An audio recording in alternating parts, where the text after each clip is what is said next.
नमस्कार विद्यार्थी मित्रांनो, कोविड-19च्या या सद्यस्थितीत आपल्या शाळा बंद असल्या तरी आपले शिक्षण चालूच आहे आणि त्याच अनुषंगाने बृहन्मुंबई महानगरपालिका शिक्षण विभाग व्हर्च्युअल ट्रेनिंग सेंटरच्या माध्यमातून व्हिडिओ थ्रू आपण आज भेटणार आहोत। मी निलिमा कदम, आपली व्हर्च्युअल शिक्षिका। आजचा विषय आपण बघणार आहोत विज्ञान आणि तंत्रज्ञान भाग 1, पाठ पहिला, गुरुत्वाकर्षण। मागील भागामध्ये आपण काय शिकलेलो त्याचा थोडक्यात आढावा घेऊ। केपलरचे नियम आपण बघितले। केपलर्स लॉ, पहिला नियम आहे, ग्रहाची कक्षा ही लंबवर्तुळाकार असून सूर्य त्या कक्षेच्या एका नाभीवर असतो। केपलरचा दुसरा नियम, ग्रहाला सूर्याशी जोडणारी सरळ रेषा ही समान कालावधीत समान क्षेत्रफळ व्यापन करते। न्यूटनचा वैश्विक गुरुत्वाकर्षणाचा सिद्धांत, Newton's universal law of gravitation. विश्वातील प्रत्येक वस्तू ही इतर प्रत्येक वस्तूला ठराविक बलाने आकर्षित करीत असते। या ठिकाणी m1 वस्तुमान असलेली आणि m2 वस्तुमान असलेली अशा ह्या दोन वस्तू आहेत। या दोन वस्तूंच्या केंद्रातील अंतर d हे आहे आणि F हे त्यांच्यातील गुरुत्वीय आकर्षण बल आहे। तर न्यूटनच्या वैश्विक गुरुत्वाकर्षणाच्या सिद्धांतानुसार F is directly proportional to m1 m2 upon d square। F हा या दोन वस्तूच्या वस्तुमानांचा गुणाकार यांच्याशी समानुपाती असतो, तसेच 1/d चा वर्ग यांच्याशीही समानुपाती असतो। F बरोबर g गुणिले m1 m2 छेद d स्क्वेअर। g हा वैश्विक गुरुत्वीय स्थिरांक आहे। आपण या ठिकाणी वैश्विक गुरुत्वाकर्षणाचा सिद्धांत बघणार आहोत। विश्वातील प्रत्येक वस्तू इतर प्रत्येक वस्तूला ठराविक बलाने आकर्षित करत असते आणि हे बल एकमेकांना आकर्षित करणाऱ्या वस्तूच्या वस्तुमानांच्या गुणाकाराशी समानुपाती आणि त्यामधील अंतराच्या वर्गाशी व्यस्तानुपाती असते। आणि म्हणूनच आपण बघितलं की F बरोबर g गुणिले m1 m2 upon d square. वस्तूच्या वस्तुमानांच्या गुणाकाराशी समानुपाती म्हणजेच F is directly proportional to m1 m2। बघा, डायरेक्ट वस्तुमानांच्या गुणाकाराशी समानुपाती म्हणजेच F is directly proportional to m1 m2 आणि अंतराच्या वर्गाशी व्यस्तानुपाती, अंतर आहे d, त्याचा वर्ग म्हणजे d वर्ग, व्यस्तानुपाती म्हणून 1/d वर्ग। आणि म्हणून मग आपण g हा वैश्विक स्थिरांक F बरोबर g गुणिले m1 m2 अपॉन d वर्ग। या ठिकाणी बघा, F म्हणजे दोन वस्तुमानांमध्ये असलेले गुरुत्वीय आकर्षण बल, g हा गुरुत्वीय स्थिरांक, m1 पहिल्या वस्तूचं वस्तुमान, m2 दुसऱ्या वस्तूचं वस्तुमान आणि d हे दोन वस्तुमानांच्या केंद्रातील अंतर। आता या दोन वस्तू आहेत, ही पहिली वस्तू आणि ही दुसरी वस्तू। आता पहिल्या वस्तूचं वस्तुमान जर आपण दुप्पट केलं म्हणजे 2m1 दुप्पट केलं आपण, तर या नियमाप्रमाणे त्यामधील गुरुत्वीय बल तुम्हाला दिसते बघा, किती झालं, 2F म्हणजेच गुरुत्वीय बल दुप्पट होते। म्हणजेच दोन वस्तूंपैकी जर एका वस्तूचे वस्तुमान दुप्पट केले तर या नियमाप्रमाणे त्यामधील गुरुत्वीय बल दुप्पट होते। वस्तुमान m1 दुसऱ्या वस्तूचे वस्तुमान m2, दोन वस्तूंच्या केंद्रातील अंतर d।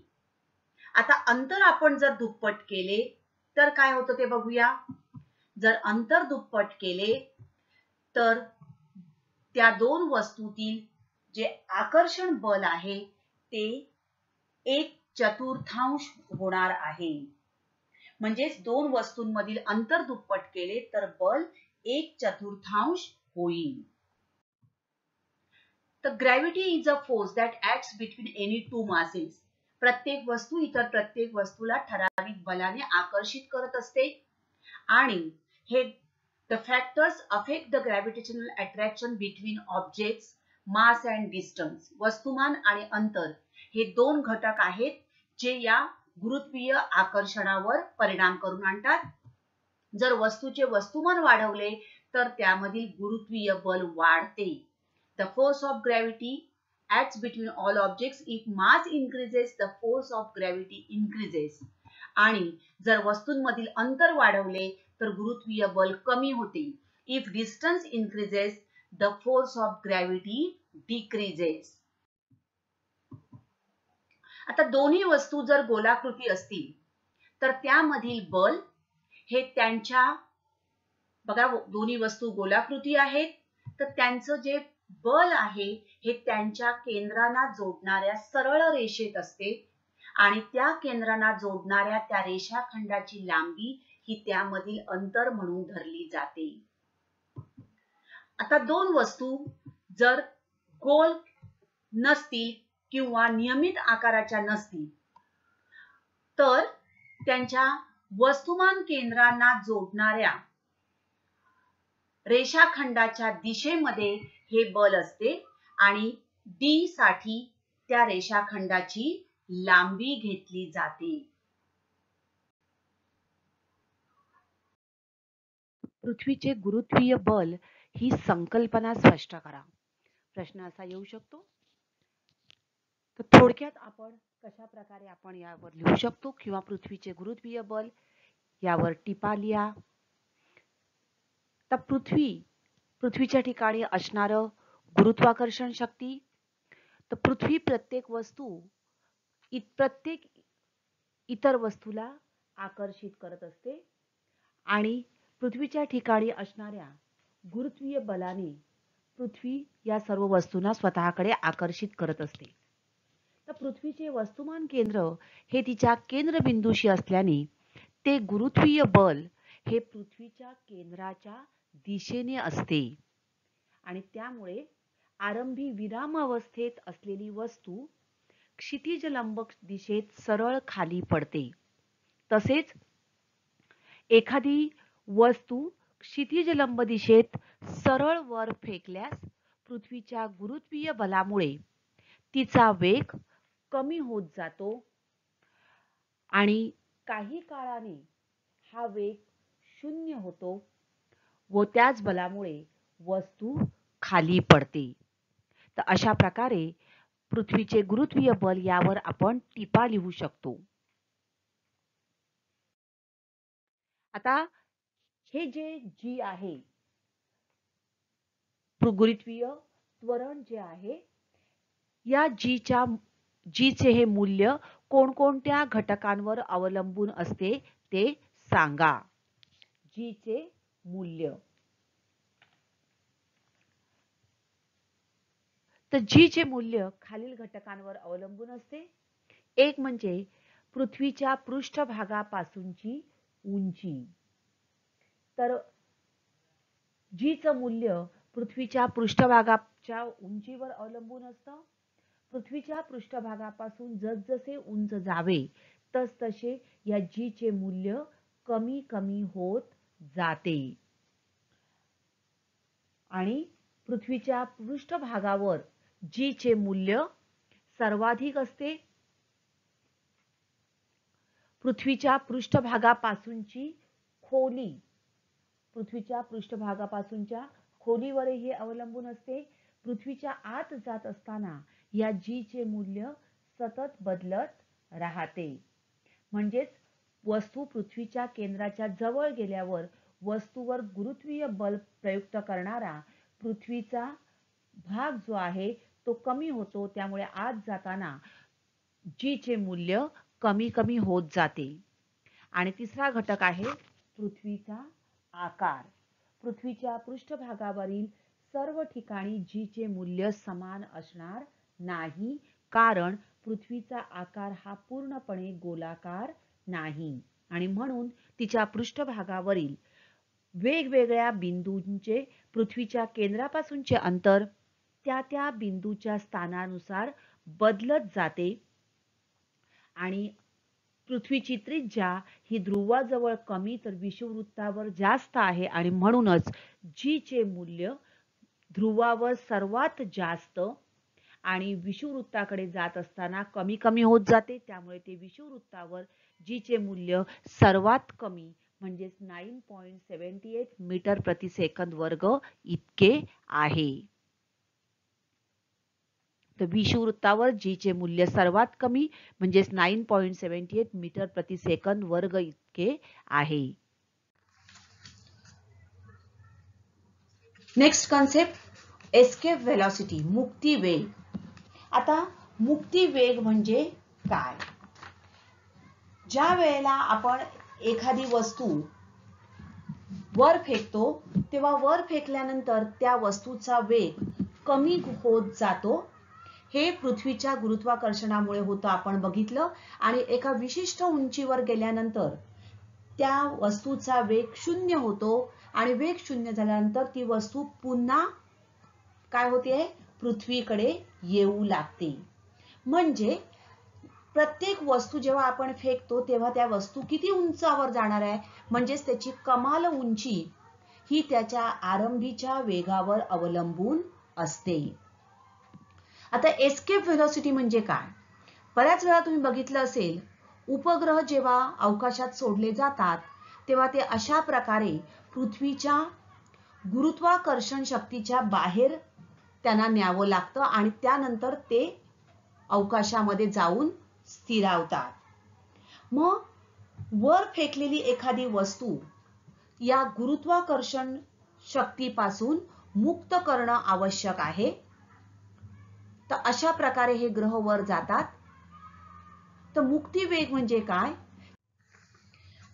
आता m हे वस्तूचे वस्तुमान असेल, कॅपिटल M हे पृथ्वीचे वस्तुमान असेल, r पृथ्वीची त्रिज्या, g गुरुत्व स्थिरांक असेल, तर मुक्ती वेगाचं सूत्र कसं काढतात ते आपण बघणार आहोत. आता पृथ्वीच्या पृष्ठभागावर एखादी वस्तू असेल, बघा या ठिकाणी आपण ऊर्जा अक्षयतेचं सिद्धांत वापरून मुक्ती वेगाचं सूत्र मिळवणार आहोत. तर m वस्तुमानाची वस्तू पृथ्वीच्या पृष्ठभागावरून सरळ वर मुक्ती वेगा एवढ्या आरंभ वेगाने फेकली. कॅपिटल M पृथ्वीचं वस्तुमान, r कॅपिटल R पृथ्वीची त्रिज्या, g हा गुरुत्व स्थिरांक. वस्तू पृथ्वीच्या पृष्ठभागावर असताना त्या वस्तूची एकूण ऊर्जा आपण बघणार आहोत. आता या एकूण ऊर्जा म्हणजेच आपल्याला त्या वस्तूची गतिज ऊर्जा आणि स्थितिज ऊर्जा विचारात घ्यावी लागेल. गतिज ऊर्जा बरोबर हाफ mv वर्ग, स्थितिज ऊर्जा बरोबर वर फेकणार त्यामुळे विरुद्ध दिशेने म्हणून आपण ऋण घ्यावी लागेल, चिन्ह ऋण gmm अपॉन r. आता एकूण ऊर्जा म्हणजेच E1 इज इक्वल टू गतिज ऊर्जा प्लस स्थितिज ऊर्जा. आपण बेरीज करू half mv square plus minus gmm upon r. Plus minus minus म्हणजेच काय मिळाली एकूण ऊर्जा? E1 is equal to half mv square. आता फेकलेली वस्तू पृथ्वीपासून अनंत अंतरावर जाऊन स्थिर झाल्यानंतर तिची आपण ऊर्जा बघूया. अनंत अंतरावर ती वस्तू गेली आहे. या ठिकाणी तिची गतिज ऊर्जा आहे किती? 0. कारण हाफ mv स्क्वेअर अनंत अंतरावर आहे, v 0, त्यामुळे पूर्ण येणार गतिज ऊर्जा 0. तसंच स्थितिज ऊर्जा सुद्धा काय आहे? Minus gmm upon infinity, right. आणि म्हणून हे पण येणार आहे, याचं पण मूल्य येणार आहे 0. म्हणजेच E2 इज इक्वल टू गतिज ऊर्जा प्लस स्थितिज ऊर्जा दॅट इज. तर ऊर्जा अक्षयतेच्या सिद्धांतानुसार E1 is equal to E2. मग E1 आपण काय मिळालंय? Half mv square minus gmm upon r is equal to 0. Minus आपण त्या बाजूला नेऊ प्लस होणार, therefore half mv square equal to gmm upon r. Cancelling m both the sides. Therefore v square that is escape velocity is equal to, हे दोन या बाजूला गेले, 2gm upon r. आपण वर्गमूळ घेऊ दोन्ही बाजूचं. Therefore मुक्तिवेग escape velocity will be equal. आता हे मुक्तिवेगाचं सूत्र आपण स्मॉल g आणि r यामध्ये व्यक्त करूया. मुक्तिवेगाचं सूत्र आपण काढलेलं आहे, escape velocity equal to square root of 2gm upon r. But small g is equal to gm upon r square. Right? आणि म्हणून gm is equal to g into r square. या किमती आपण इथे घालू. Therefore escape velocity is equal to square root of gr square upon r. हा एक r याला गेला. So escape velocity equal to square root of 2. मुक्त पतन फ्री फॉल. आता या ठिकाणी तुम्हाला चित्रात दिसते बघा, एक वस्तू आपण हातात धरली आणि ती खाली सोडली तर ती वस्तू काय होती आहे, खाली पडते. म्हणजेच एखादी वस्तू खाली पडताना तिच्यावर 3 प्रकारची बले कार्यरत असतात. पहिलं अधोगामी दिशेने पृथ्वीचे गुरुत्व बल, म्हणजेच आपण हातातून तो दगड किंवा वस्तू सोडून दिल्यावर त्या वस्तूवर केवळ गुरुत्वीय बल प्रयुक्त असल्याने त्याच्या प्रभावाने तो दगड खाली पडतो.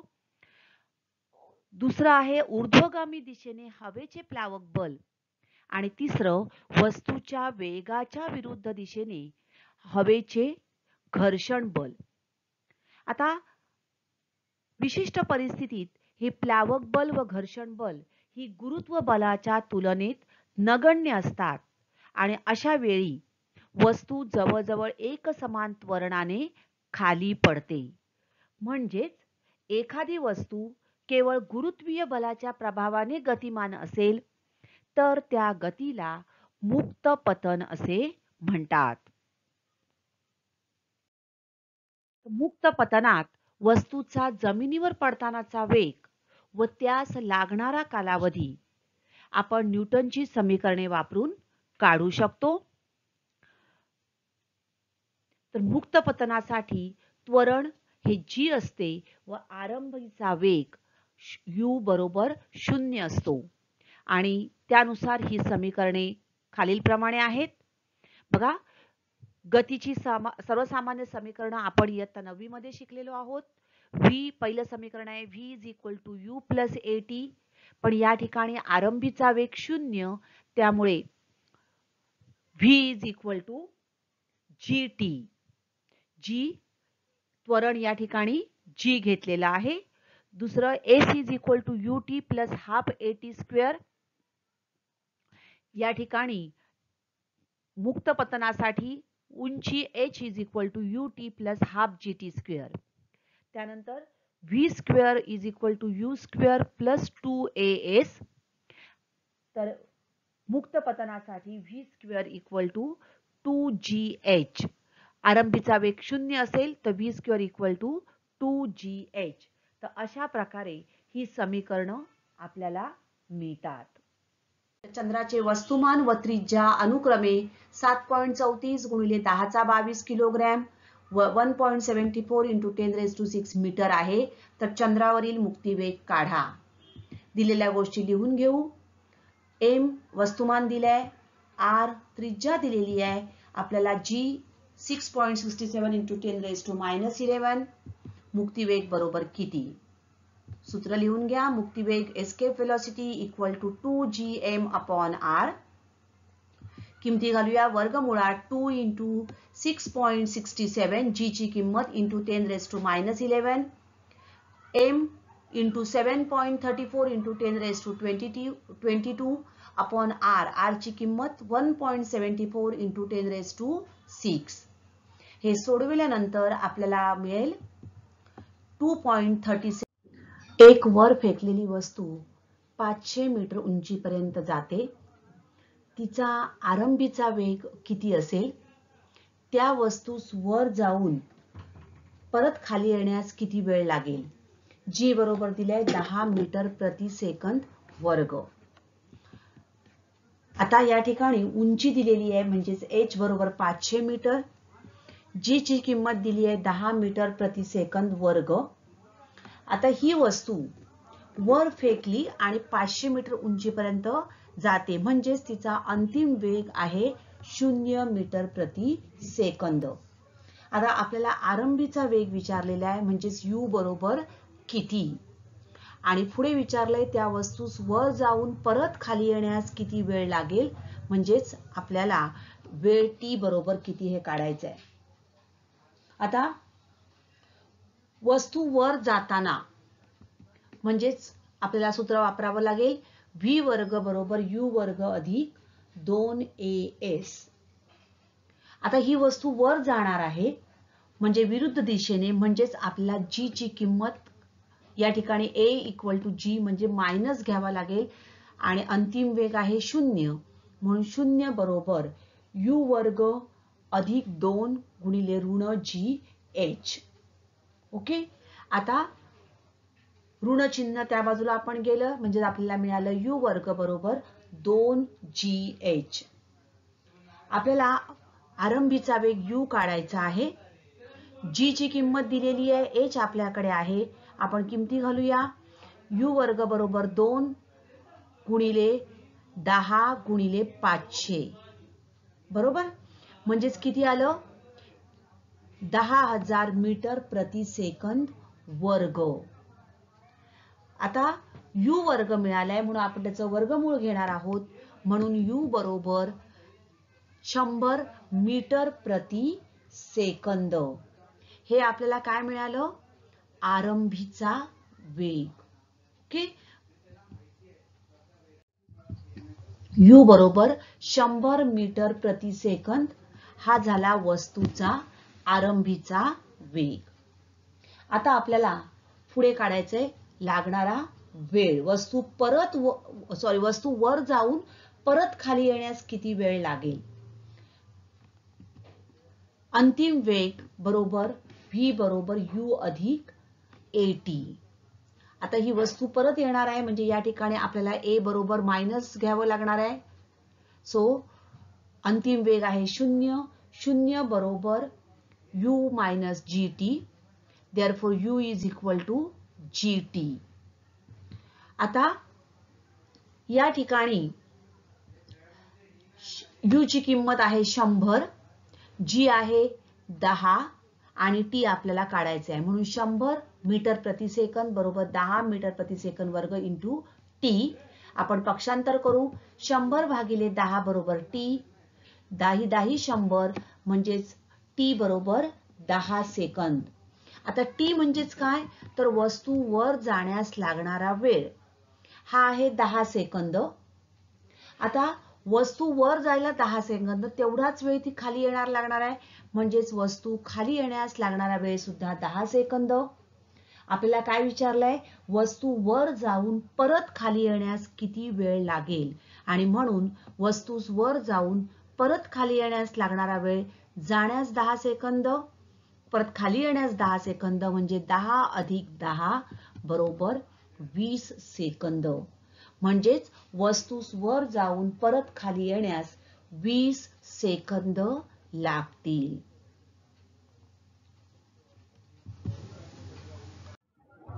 पृथ्वीच्या पृष्ठभागावरील गुरुत्व त्वरणाचे मूल्य काढा. या ठिकाणी आपल्याला दिलेल्या गोष्टी आहेत. m बरोबर 6 गुणिले 10⁻24 किलोग्रॅम, r बरोबर 6400 kilometre, g is equal to 6.67 into 10⁻⁻11 newton metre square per kilogram square. दिलेल्या गोष्टी आपण लिहून घेऊ. काय काय दिले आपल्याला m पृथ्वीचं वस्तुमान, पृथ्वीची त्रिज्या r आणि g ही आपल्याला किंमत दिलेली आहे. गुरुत्व स्थिरांकाची किंमत दिलेली आहे. आपल्याला काढायचं आहे g इज इक्वल टू गुरुत्व त्वरण बरोबर किती. गुरुत्व स्थिरांक दिलेला आहे, गुरुत्व त्वरण आपल्याला काढायचं आहे. सूत्र लिहूया आपण. गुरुत्व त्वरण G is equal to gm upon r square. G is equal to gm upon r square. किमती घालूया आपण. G ची किंमत, गुरुत्व स्थिरांकाची किंमत दिलेली आहे, m किंमत दिली आहे आणि त्रिज्या त्याचा वर्ग. सोडवून घेऊ. 6.4 square into 10 raise to 6 to जा 12. हे 10 रेज टू 12 आणि हे वरती येऊन काय होतील negative. So -12 - 11 that is -23 and 10 raised to 24. -23 + 24 into 10 आणि त्यामुळे आपल्याला हे मिळालं 6 into 66.7 अपॉन 6.4 स्क्वेअर. हे सोडवल्यानंतर आपल्याला उत्तर मिळणार आहे 9.77 आणि गुरुत्व त्वरणाचं एकक आहे मीटर प्रति सेकंद वर्ग आणि म्हणून गुरुत्व त्वरणाची किंमत आली G is equal to 9.77 metre प्रति सेकंद वर्ग. तर पृथ्वीच्या पृष्ठभागावरील गुरुत्व त्वरणाचे मूल्य 9.77 मीटर प्रति सेकंद वर्ग. पुढचे एक उदाहरण बघूया. एका ग्रहावर एक वस्तू 5 मीटर वरून खाली येण्यास 5 सेकंद घेत असेल तर त्या ग्रहावरील गुरुत्व त्वरण किती? दिलेल्या गोष्टी लिहून घेऊया.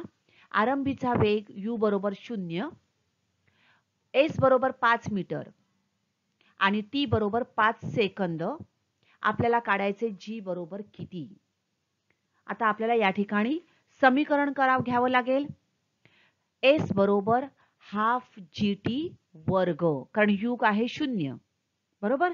मग s बरोबर हाफ gt वर्ग ह्या समीकरणाचा आपण उपयोग करणार आहोत दुसऱ्या समीकरणाचा आणि त्यानुसार s दिलाय 5 बरोबर 1/2 g गुणिले t दिलाय 5 चा वर्ग म्हणजेच 5 बरोबर 1/2 गुणिले 5 गुणिले 5 चा वर्ग 25.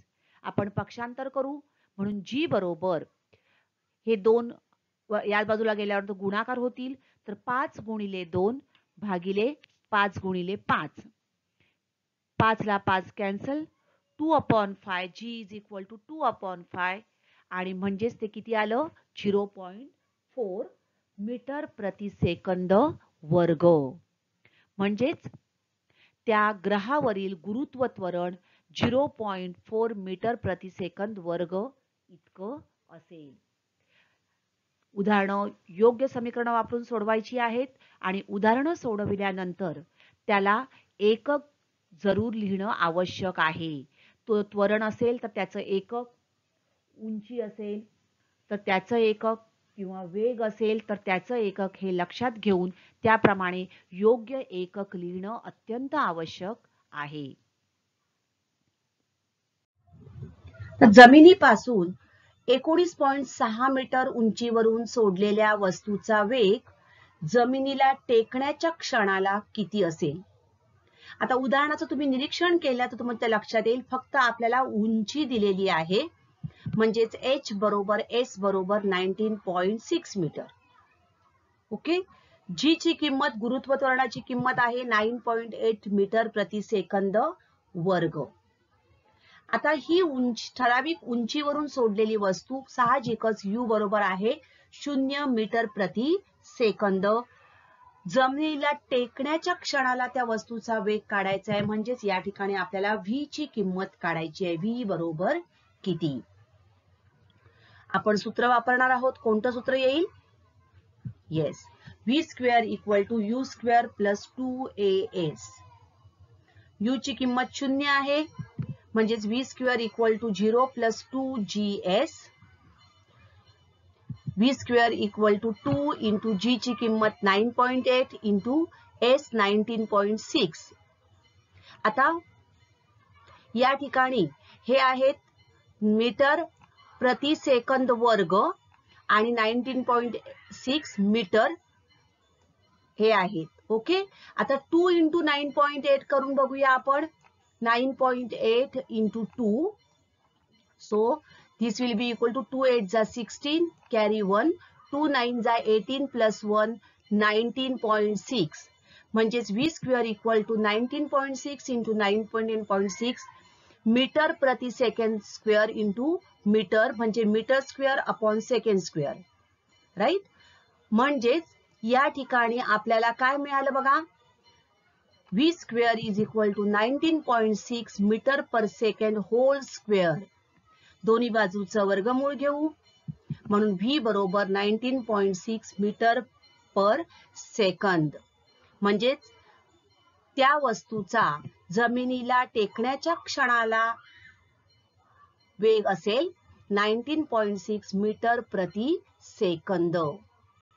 तर अशा प्रकारे दिलेल्या गोष्टी काय आहेत ते प्रथम लिहून घ्यायचं आहे आणि त्यानंतर कोणतं सूत्र वापरायचंय ते ठरवून त्यानुसार किमती घालून उदाहरण सोडवायचं आहे. हातात धरून ठेवलेली वस्तू सोडून दिल्यास ती खाली का पडते?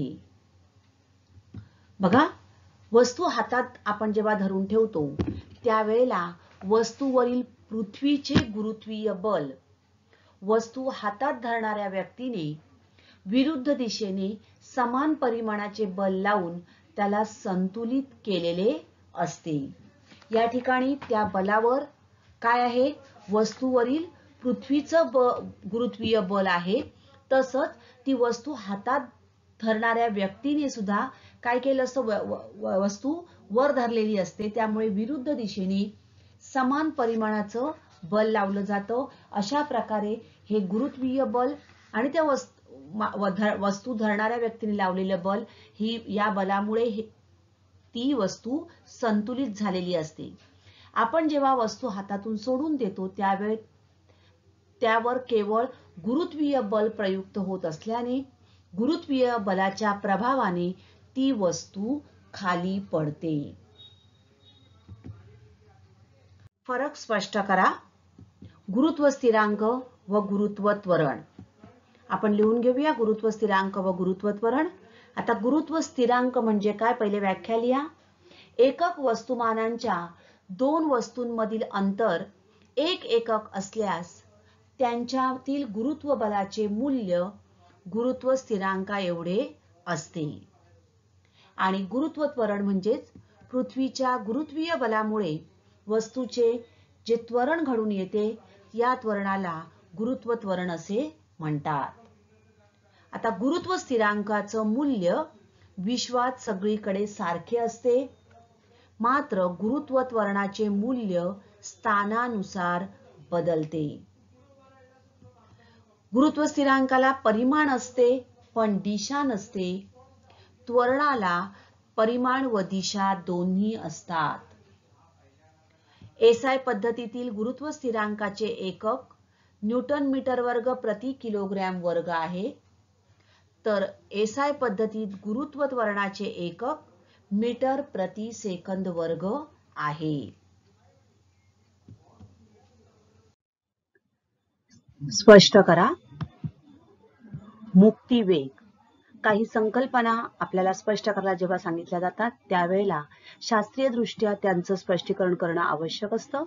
मुक्तिवेग ज्या विशिष्ट आरंभ वेगामुळे पृथ्वीच्या पृष्ठभागापासून सरळ वर जाणारी वस्तू पृथ्वीच्या गुरुत्वाकर्षणापासून मुक्त होते त्यास मुक्तिवेग असे म्हणतात. न्यूटनचा वैश्विक गुरुत्वाकर्षणाचा सिद्धांत. विश्वातील प्रत्येक वस्तू इतर प्रत्येक वस्तूला ठराविक बलाने आकर्षित करत असते. हे बल एकमेकांना आकर्षित करणाऱ्या वस्तूच्या वस्तुमानांच्या गुणाकाराशी समानुपाती आणि त्यामधील अंतराच्या वर्गाशी व्यस्तानुपाती असते. मुक्त पतन. जेव्हा एखादी वस्तू गुरुत्वीय बलाच्या प्रभावाने गतिमान असेल तर त्या गतीला मुक्त पतन म्हणतात. गुरुत्व त्वरण.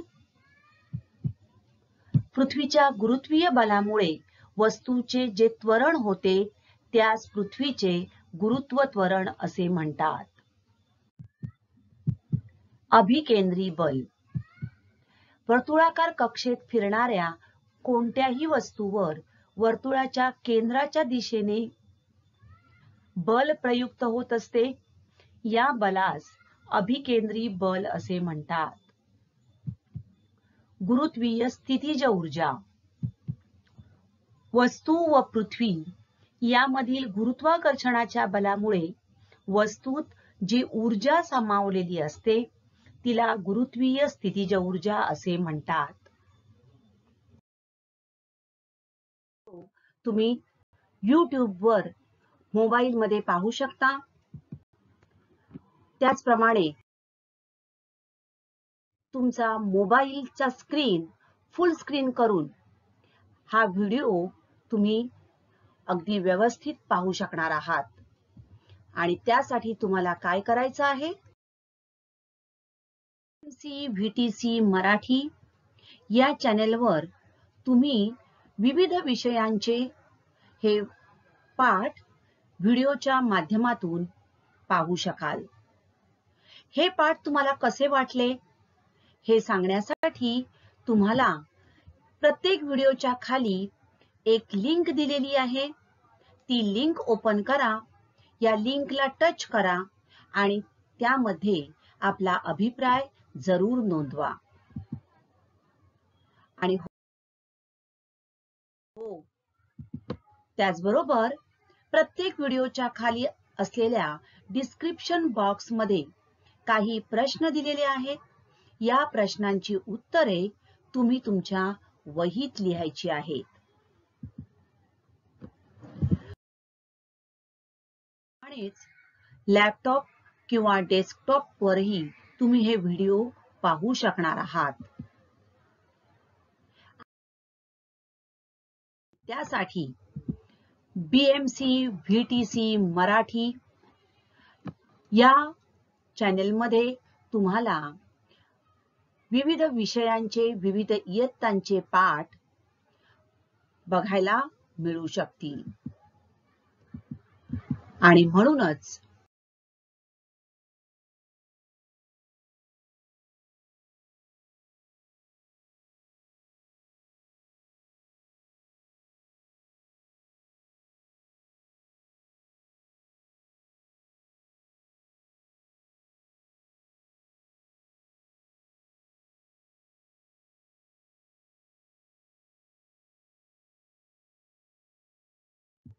लॉग इन करा, सबस्क्राईब करा BMC VTC मराठी.